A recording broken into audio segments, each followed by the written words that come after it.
everyone, welcome to Sneha History Classes. I hope you all are doing well. आज इस video में हम discuss करेंगे फ़िरोज़ शाह तुगलक इकोनॉमिक रिफॉर्म्स। इससे पहले मैंने ऑलरेडी 2 वीडियोस अपलोड कर दिए हैं जिसमें हमने डिस्कस किया था एडमिनिस्ट्रेटिव रिफॉर्म्स और कुछ पॉइंट्स इकोनॉमिक रिफॉर्म्स के भी हम ऑलरेडी डिस्कस कर चुके हैं। तो अगर आपको ये टॉपिक अच्छे से समझना है तो पहले आप वो वीडियोस देख लीजिए। बाकी अगर आप मेरे चैनल पे नए हैं so please do not forget to subscribe the channel. और अगर आपको इसका स्टडी मटेरियल चाहिए तो वो आपको मेरे टेलीग्राम चैनल पे मिल जाएगा, जिसका लिंक आपको इस वीडियो के डिस्क्रिप्शन बॉक्स में मिल जाएगा। तो चलिए, बहुत कुछ है, जानने को शुरू करते हैं। हमने डिस्कस किया था इसके एडमिनिस्ट्रेटिव रिफॉर्म्स को और हमने बात करी है इकोनॉमिक रिफॉर्म्स को, जिसमें हमने ये पॉइंट्स ऑलरेडी डिस्कस कर लिए थे। Fresh assessment of the land and the revenue, now new system of taxation. आज हम डिस्कस करेंगे इसमें इरिगेशन वर्क्स। तो देखिए, जो फ़िरोज़ शाह तुगलक थे उन्होंने काफ़ी अटेंशन पे किया था, जिससे कि आप देखेंगे एग्रीकल्चर प्रोडक्शन इंक्रीज़ हो, एग्रीकल्चर बेटर हो। और एग्रीकल्चर को बेटर बनाने के लिए बहुत इंपॉर्टेंट है इरिगेशन को बेटर करना। तो उसके लिए इरिगेशन के लिए उन्होंने बहुत सारी जो डैम्स हैं और कनाल्स डग किए थे। कहाँ पे आप देखेंगे, जमुना से लेकर सतलज रिवर तक आप देखोगे एक नेटवर्क इन्होंने बिछाया था डैम्स का और कनाल्स का। और आगे देखेंगे हम, जो इन्होंने 2 मेजर टाउन कंस्ट्रक्ट किए थे, हिसार फिरोज़ा और फिरोज़ाबाद। आप देखेंगे वो शहर थोड़े आप देखोगे ड्राई एरियाज़ हैं, तो वहाँ पे इन्होंने कनाल्स वहाँ तक लेकर आए जिससे कि वाटर सप्लाई अच्छे से हो सके। तो हिसार फिरोज़ा में 2 कनाल्स जो हैं 2 कनाल्स के थ्रू पानी आता है और ये कनाल्स आपको मिलेगी सतलज रिवर से और यमुना रिवर से। और इनका हेडक्वार्टर जो है it is situated near Karnal, और ये लगभग आप देखेंगे 150 माइल्स कवर करते हैं। आगे चलकर इन कनाल्स को आगे चलकर आप देखोगे मुगल रूलर जो अकबर थे उन्होंने भी रिपेयर करवाया था। शाहजहां ने इस कनाल को आगे एक्सटेंड किया था दिल्ली तक, और उसके बाद आप देखेंगे ब्रिटिशर्स ने भी इसको रिपेयर कराया था इन द 19th सेंचुरी। और आगे चलकर ये बन जाती है फीडर कनाल। फीडर कनाल बन जाती है किसकी? To the western Jamuna canal. Feeder canal वो होती है जो एक रिवर से दूसरे रिवर में पानी को सप्लाई करती है। ठीक है, सो आप देखेंगे दिस कनाल वो सो इम्पॉर्टेंट कि आगे चलकर अकबर ने, फिर शाहजहां ने, इवन ब्रिटिशर्स ने भी उसको रिपेयर करवाया। इसके अलावा उन्होंने हम देखेंगे और भी जगह कनाल्स कंस्ट्रक्ट कराई है फ्रॉम सतलज टू जहाबाज, covering a distance of 6 miles. इसके बाद another was dug in vicinity of Mandati and Sirmaur hills which connected it with Hansi. तो आप देखेंगे ये सारा एरियाज कनाल्स के थ्रू कनेक्ट हो रहा है। एंड इसके बाद जो फिरोज़ाबाद शहर था वहाँ पे भी आप देखोगे a canal was also dug from Ghaggar to the newly establish town of Firozabad. तो घग्गर से लेकर आप देखेंगे फिरोज़ाबाद तक ये कनाल से पानी आ रहा है। एंड इसके बाद इन्होंने बहुत सारे जो पुराने टैंक्स थे उसको भी रिपेयर करवाया। और इन सब एफर्ट से क्या हुआ, आप देखोगे जो बैरन लैंड है, जो वेस्ट लैंड है, वो ज़मीनें जहाँ पे प्रोडक्शन नहीं होती है उसको भी उन्होंने अंडर कल्टीवेशन लाया, जिससे कि आप देखोगे काफ़ी अच्छी एग्रीकल्चरल प्रोडक्शन हुई और जिससे कि ऑटोमेटिकली आप देखेंगे लैंड रेवेन्यू भी इंक्रीज हो जाता है।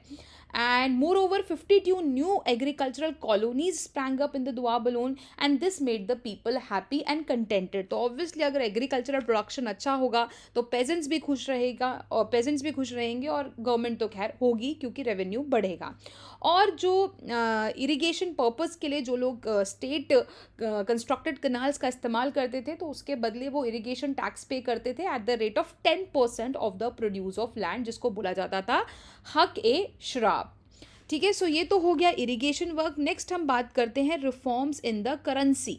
ठीक है, करेंसी में इन्होंने कैसे रिफॉर्म किया। इन्होंने काफ़ी अटेंशन पे किया करेंसी के ऊपर। आप देखेंगे बहुत नए तरीके के कॉइन्स इन्होंने इंट्रोड्यूस करे और एक इनको बहुत इंपॉर्टेंट क्रेडिट जाता है कि इन्होंने हाफ और क्वार्टर जित्तल मिक्स्ड कॉइन प्रोड्यूस किया। और ये जित्तल किसका बना होता था? कॉपर और सिल्वर दोनों मेटल को मिलाकर जो है जित्तल बनाया जाता था, जिससे क्या होता था कि जो कॉइन है वो काफ़ी स्ट्रॉन्ग होता था। ठीक है, मतलब एज अ मेटल उसकी स्टेबिलिटी बढ़ जाती थी। और उन्होंने एक्सपर्ट्स एम्प्लॉय किए जो कि ये मेक श्योर करे कि जो कॉइन्स हैं वो बहुत ही अच्छी क्वालिटी के हों। ठीक है, बहुत ही आर्टिस्टिक हो, मतलब ऐसे हों जिसको कोई भी कॉपी ना कर सके, फेक कॉइन्स लोग उसको देखकर बना ना सके। जो कि आपको पता है मोहम्मद बिन तुगलक के टाइम पे इतने थोक पे कॉइन थे कि घरों में कॉइन्स बन रहे थे। तो वो गलती को सुधारने के लिए आप देखेंगे फिरोज शाह तुगलक जो है उन्होंने एक्सपर्ट्स को लगाया और मेक श्योर किया कि अच्छी क्वालिटी के कॉइन्स बनाए जिस जो कि लोग कॉपी ना कर पाए। ठीक है, तो ये एक इम्पॉर्टेंट स्टेप था इनका। नेक्स्ट हम देखेंगे लेइंग आउट गार्डन्स। तो आप देखोगे दिल्ली सल्तनत के टाइम पे इवन बहुत सारे रूलर्स आगे चलकर मुगल्स के टाइम पे इनको गार्डन्स का बहुत शौक था।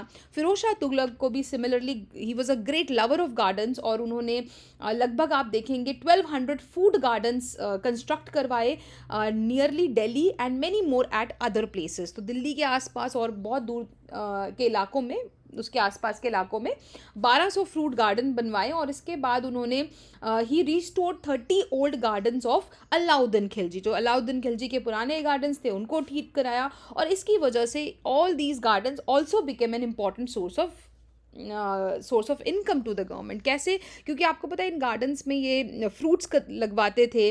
ठीक है, तो फ्रूट्स जो है उनकी सप्लाई जब होती थी उनको आगे बेचा जाता था तो वहाँ से गवर्नमेंट को काफ़ी अच्छा फ़ायदा होता था। और इन सब चीज़ों से क्या हुआ कि जो फूड शॉर्टेज की प्रॉब्लम आ गई थी मोहम्मद बिन तुगलक के टाइम पे, वो प्रॉब्लम अब ख़त्म हो जाती है। और ये जितने भी मेजर्स हमने अभी डिस्कस किए जिसमें हमने बात करी एडमिनिस्ट्रेटिव या स्पेशल इकोनॉमिक रिफॉर्म्स में, उन सबसे फ़ायदा ये हुआ कल्टीवेशन बढ़ा, आप देखेंगे ट्रेड प्रोग्रेस हुआ, general prosperity of the people, लोग खुशहाल थे एंड रेवेन्यू जो है स्टेट का वो भी बढ़ जाता है। बट इसके बावजूद आप देखेंगे revenue policy of Firoz was not without effects. तो इसमें भी कुछ कमियां थी। ठीक है, अलाउद्दीन खिलजी और मोहम्मद बिन तुगलक ने आप देखेंगे unlike them who prefer direct management of the farming. क्या होता था, अलाउद्दीन खिलजी और मोहम्मद तुगलक ने डायरेक्ट पेजेंट्स के साथ कांटेक्ट रखा हुआ था, ऐसा आप इनके केस में नहीं देखेंगे। फिरोज ने एनकरेज किया इनडायरेक्ट मेथड। तो ठीक है, बीच में कोई मिडिल पर्सन होता था जो कि इनडायरेक्टली रेवेन्यू को कलेक्ट कर रहा है।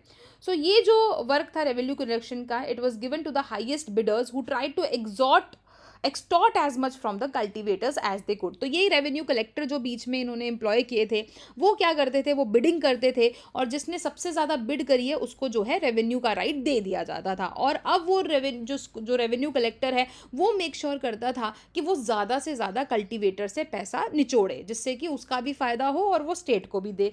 ठीक है, तो ये एक मेजर ड्रॉबैक है। दूसरा हम देखेंगे the blatant defect of his revenue policy was Jagir system. आपको मालूम है खिलजी ने भी, अलाउद्दीन खिलजी ने, मोहम्मद बिन तुगलक ने जागीर सिस्टम बिल्कुल अबॉलिश कर दिया था कि मतलब काम के बदले में उनको जागीरें दी लैंड जो है पीस ऑफ लैंड दे दिया जाता था। बट आप देखेंगे जब फिरोज शाह तुगलक आते हैं तो उन्होंने वापस से वो प्रैक्टिस जो है वो कंटिन्यू कर दी, जिसकी वजह से क्या होता था कि जो ये जिनको ये जागीरें दी गई थी ये आगे जाकर इसको बेच दिया करते थे। ठीक है, और जिनको वो बेचा करते थे वो फिर आगे फर्दर जो है रेवेन्यू कलेक्टर्स जो हैं वो हरास करते थे पब्लिक को, मतलब पेजेंट्स को।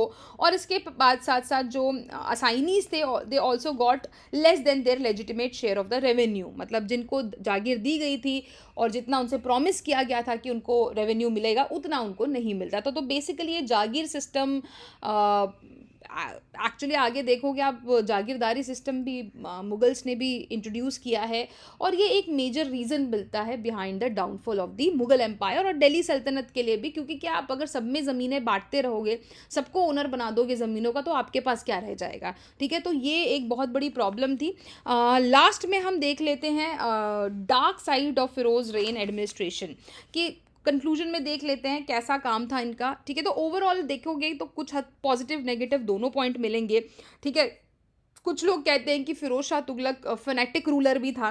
ठीक है, उसने हर चीज़ जो है इस्लामिक या कुरानी लॉ के हिसाब से चलता था, तो ये भी एक उसके बारे में बुरी चीज़ है कि वो फिनेटिक था। दूसरा है कि he was a weak general, मतलब फेलर एज अ कॉन्करर, कि वो एक अच्छा मिलिट्री जनरल नहीं था, वो अपनी आर्मी को बहुत अच्छे से मेंटेन नहीं कर पाया। आर्मी ऑर्गेनाइजेशन उसकी काफ़ी वीक थी बिकॉज उसके पास कोई परमानेंट आर्मी नहीं थी। ठीक है, और इसके साथ साथ जागीरदारी जो उसने इंट्रोड्यूस किया वो भी एक ड्रॉबैक बनता है। एंड सबसे इंपॉर्टेंट है स्लेव सिस्टम देखिए, इन्होंने इसने इतने सारे स्लेव्स एम्प्लॉय किए हुए थे और उस पर क्या था, आपका सिर्फ खर्चा ही हो रहा है, उसको बदले में आपको उससे कुछ मिल नहीं रहा है। और धीरे धीरे स्लेव्स इतने पावरफुल हो जाते हैं कि वो आगे चलकर जो राजा है उसको भी चैलेंज करने लग जाते हैं या रिवोल्ट करने लग जाते हैं। सो इन सब चीज़ों की वजह से आप देखते हैं कि तुगलक डायनेस्टी का भी फर्दर फॉल हो जाता है। एंड उसके बाद आप देखेंगे सैयद डायनेस्टी आती है और लास्ट में लोधी डायनेस्टी को भी लास्ट जो रूलर थे इब्राहिम लोधी, उनको बाबर बैटल ऑफ पानीपत में हरा देते हैं। और फिर उसके बाद आप देखेंगे मुगल एम्पायर स्टैब्लिश हो जाता है, हो गया था। तो ठीक है, सो ये था इस वीडियो में और इसके साथ ही हमारा जो फिरोज शाह तुगलक से रिलेटेड टॉपिक है वो कंप्लीट होता है। आपके कोई डाउट है तो आप इसी वीडियो के कमेंट सेक्शन में मुझे पूछ सकते हैं। Thank you so much everybody for watching the video. और अगर आपको मेरा वीडियो पसंद आया है so please do not forget to subscribe the channel, like, share and comment. और thank you once again, I will see you in the next video. Till then take care, stay safe.